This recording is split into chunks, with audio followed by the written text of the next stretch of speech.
สวัสดีหมู่เพื่อนเนาะก็พบกันอีกเช่นเก่าเช่นเคยเนาะเจ้า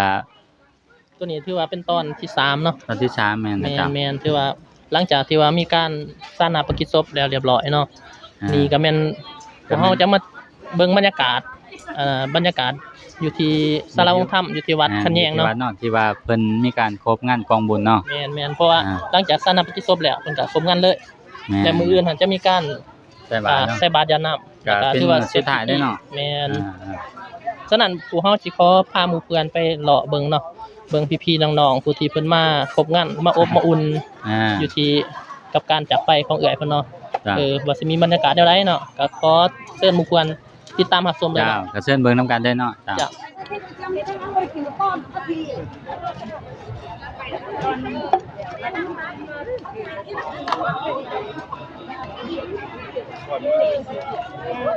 ภายหลัง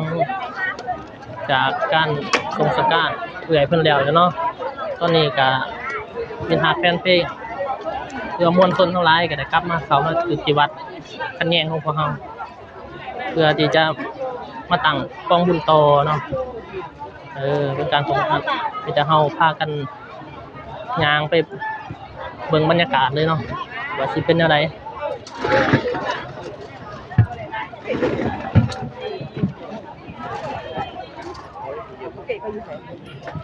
ดูฟ้าไว้เข้าใจเบิดกันเห็นนี่ก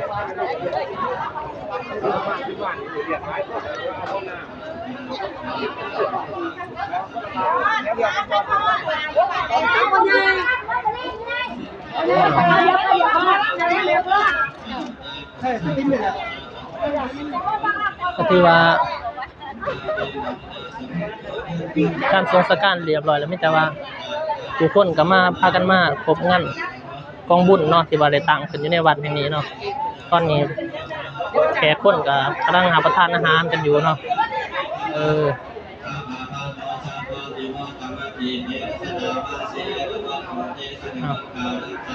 นี่แม่นศาลาของธรรมของเพิ่นเนาะมีแต่ว่าเฮาเข้าไปเบิ่งเลยบรรยากาศภายในว่าเพิ่นกำลังทำพิธีทางศาสนาการสูตรปริตามงคลอยู่เนาะนาคาตังสุมาคานังสุภาคาตังสุวาจิตังสุกาโนสุโมกโตจัตุยินตังโกมาจาริสุปตากินังกายกรรมังปาตากินังมโนกรรมังปานิทิเตปตากินาอิปตาอาตามิปาตากิเนนะมิเนสระมังกังโกโนเนสระปาเตเอสนาวาเสเอสุมาคานันติสระมังกังกังเนสระปาเตเอสนาวาเสวัตเตสระกานันติสระมังกังสระปาเตเอสนาวาเสนะวัตเตสระมังคารังยัมมิติรัตนังโกเตมิสามิวิทาอุตระตาอุตระสมาคันติสมาโสเทเตยังกินเถรัตนังโกเตมิสามิวิทาอุตระตาอุตระสมาคันติสมาโสเทเตยังกินเถรัตนังโกเตมิสามิวิทานันติสมาโสเทปามันโกเตสิเวสิเตนะเตโตไตนะติติมาเตตินะหัตถังนาปะเตนะจัตุรัสสิเตตังกัตตะได้รูปกันเนอะ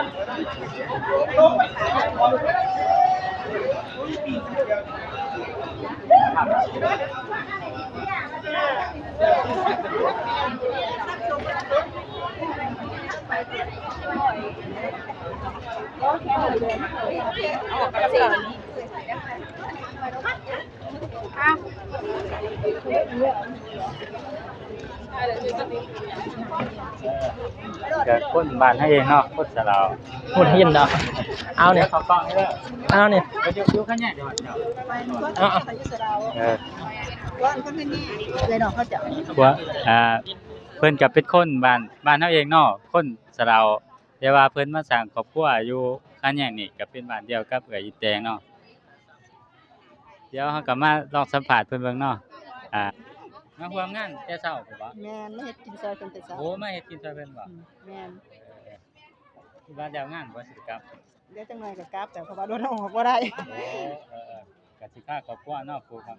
ที่บ่แต่งอยู่บ้านเพิ่นแม่นคนนี้ก็สิเป็นคนสลาวคือกันเนาะเดี๋ยวเราก็สิสัมภาษณ์เรื่อยเพิ่นอีก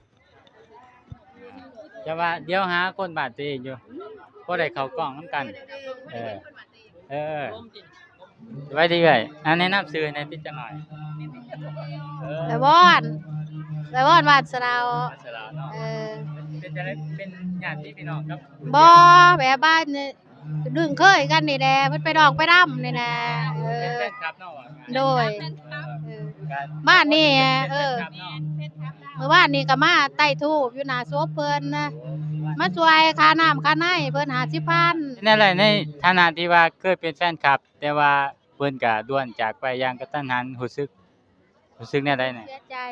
เสียใจบ่ โดย ก็สิบ่ได้ฟังล่ำนำเพิ่นอีกเนาะ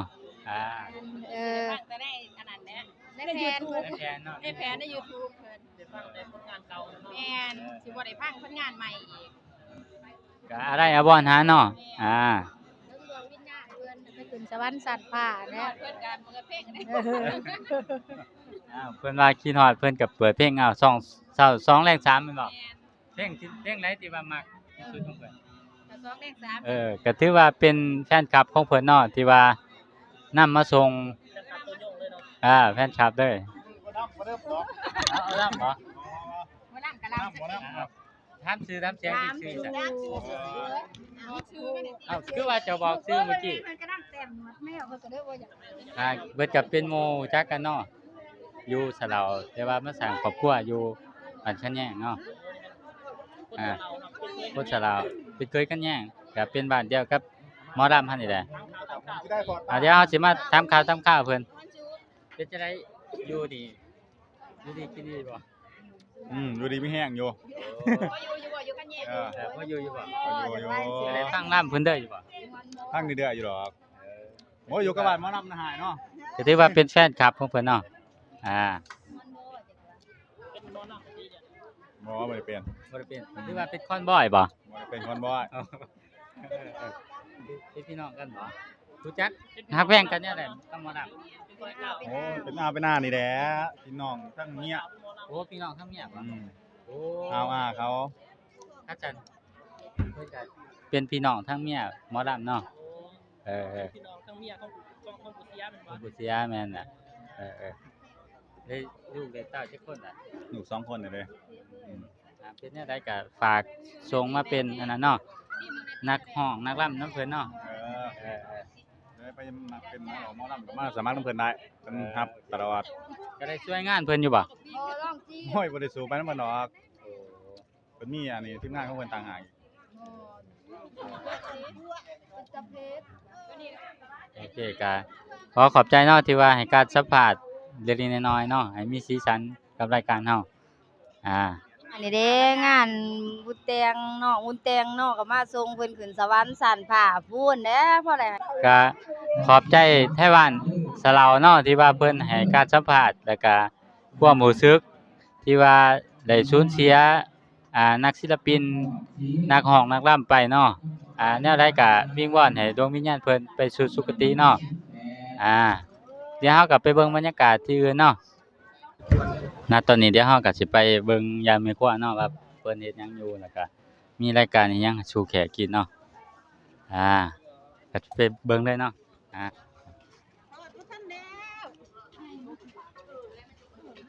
ณตอนนี้ก็สิเห็นทีมงานแม่ครัวเนาะเพิ่นมีการ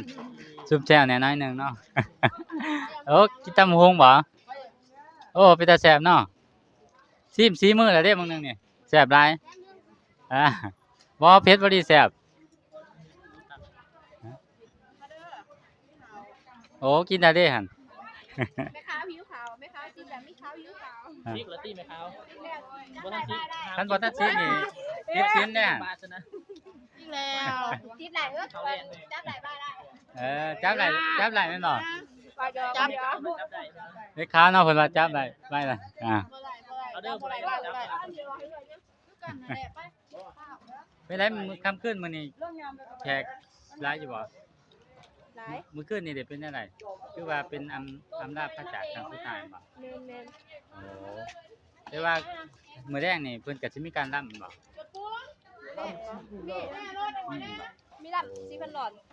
ก็มื้ออื่นเป็นมื้อสุดท้ายบ่ ใส่บาทมื้ออื่นตักบาท ถ้าว่าตอนเช้าก็แล้วเรียน เดี๋ยวเฮาก็สิมาเบิ่งแม่ครัวเนาะเพิ่นรับผิดชอบเรื่องการแต่งอยู่ก็กินเนาะก็สิเห็นฝีมือเพิ่นตำบักหุ่งเป็นตาแซ่บขนาดเลย ไอ้นี่ได้ เออเป็นประจำอยู่ครัวเบิดมื้อได้บ่ แม่จะสั่ง หรือว่าเปลี่ยนกัน กับเปลี่ยนกันตามอยู่ โอ้มาแต่ไสเด้นี่ นี่แหละ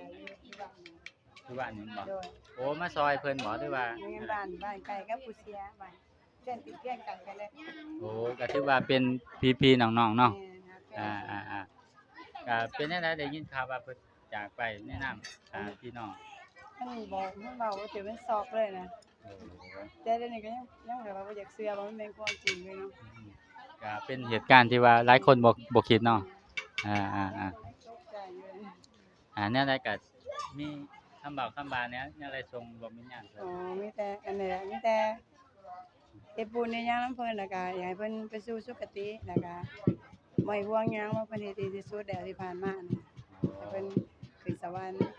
มีแต่ซ้ำนั่นนะ จ้าเพิ่นก็แสดงความโศกเศร้าเสียใจเนาะแนะนำเพิ่นเป็นพี่น้องอยู่เฮือนใกล้กันเนาะก็เสียใจแหละเพราะว่ามันเหตุการณ์หลายคนก็บ่คาดคิดเนาะแนวใดก็ขอขอบใจเด้อที่ว่าให้การสัมภาษณ์จ้า คือถือว่านี่แม่นบรรยากาศทั้งหมดเนาะของงานเนื่องในโอกาสมือบุญเนาะเอิ้นว่าบุญได้เพราะว่าได้อันนั้นปงศพแล้วเด้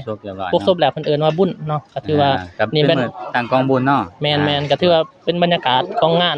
ในตอนกลางเว้นเนาะ แม่น ซึ่งว่ามื้อแลงก็จะมีการพบงาน แม่นน่ะ พบงานด้วยหมอลำบ่ โดยหมอลำว่าซั่นก็สิมีหมอลำหมอลำไต่เนาะ หมอลำไต่ ลำ4,000ดอนเนาะ เพิ่นก็สิมาลำเป็นมื้อสุดท้าย แม่น อ่า เพราะว่ามื้ออื่นนี่จะมีพิธีการใส่บาตรยาน้ำแล้วก็เลิกแล้วกันไปเนาะก็ถือว่าเสร็จพิธี เฮาก็สิบ่ได้มาเก็บภาพอีกเนาะทีนึงเนาะ ก็คิดว่าคือสิแม่นก็คือว่าสิคิดว่าน่าจะเบิดต่อเพียงเท่านี้แหล้วเนาะ เบิดเท่านี้แหละเนาะ คันว่าคลิปต่อไปนี่อาจจะเป็นการสัมภาษณ์เกี่ยวกับผู้ที่แต่งเพลงไว้อะไรให้แก โอ้ เนาะเพราะว่าพวกเฮาว่าสิแต่อันนั้น ไปสัมภาษณ์ผู้ที่แต่งเพลงไว้อะไรให้แกเอื้อยเพิ่นเนาะเดี๋ยวเฮายังบ่ได้ไปเอามาพี่ก่อนว่าซั่นซะเนาะ เพราะว่าเรื่องนี้มันก็เป็นเรื่องเร่งด่วนก่อนเนาะ แม่น เนี่ยแหละหลังจากเสร็จสิ้นเฮาก็สิมีการไปสัมภาษณ์เพิ่นแม่นบ่ แม่นก็ถือว่ากันหมู่เพื่อนผู้ใดบ่ทันกดไลค์กดติดตามนะก็เชิญเลยเนาะเพื่อว่าบ่ให้พลาดตอนใหม่ๆกับพวกเฮาเนาะ จ้า ที่พวกเฮาจะเอาลงให้หมู่เพื่อนได้เห็นเติมเนาะ นี่รายการขอฝากรายการของเฮาเนาะเพื่อเป็นกำลังใจให้แก่พวกเฮาทั้งสองเนาะสุดท้ายนี้พวกเฮาก็ขอขอบใจหมู่เพื่อนที่ติดตามรับชมวิดีโอของพ่อตั้งแต่ต้นจนจบเนาะจังได๋ก็ขอให้อยู่ดีมีแรงเนาะแล้วก็จงประสบความสำเร็จในหน้าที่การงานเนาะแล้วก็สุดท้ายนี้ก็ขอกล่าวคำว่าสบายดี จ้า